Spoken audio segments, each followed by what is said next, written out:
आज का प्रेरक प्रसंग। विद्या बड़ी या बुद्धि।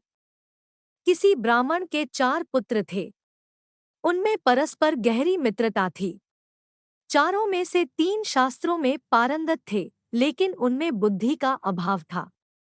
चौथे ने शास्त्रों का अध्ययन तो नहीं किया था, लेकिन वह था बड़ा बुद्धिमान।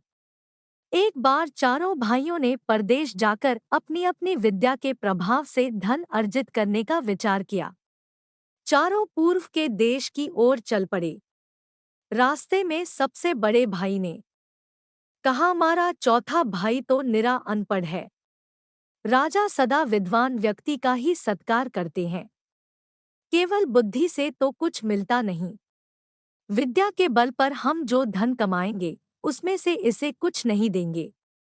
अच्छा तो यही है कि यह घर वापस चला जाए। दूसरे भाई का विचार भी यही था, किंतु तीसरे भाई ने उनका विरोध किया।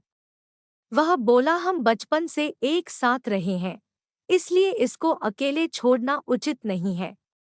हम अपनी कमाई का थोड़ा थोड़ा हिस्सा इसे भी दे दिया करेंगे। आता चौथा भाई भी उनके साथ लगा रहा।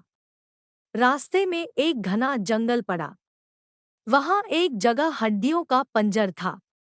उसे देखकर उन्होंने अपनी अपनी विद्या की परीक्षा लेने का निश्चय किया। उनमें से एक ने हड्डियों को सही ढंग से एक स्थान पर एकत्रित कर दिया। वास्तव में ये हड्डियां एक मरे हुए शेर की थी। दूसरे ने बड़े कौशल से हड्डियों के पंजर पर मांस एवं खाल का आवरण चढ़ा दिया। उनमें उसमें रक्त का संचार भी कर दिया। तीसरा उसमें प्राण डालकर उसे जीवित करने ही वाला था कि चौथे भाई ने उसको रोकते हुए कहा, तुमने अपनी विद्या से यदि इसे जीवित कर दिया तो यह हम सभी को जान से मार देगा। तीसरे भाई ने कहा, तू तो मूर्ख है।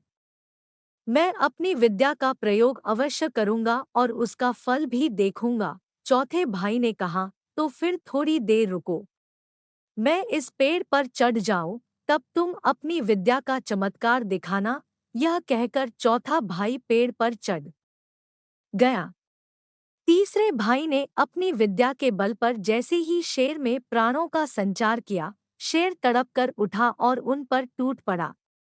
उसने पलक झपकते ही तीनों अभिमानी विद्वानों को मार डाला और गरजता हुआ चला गया।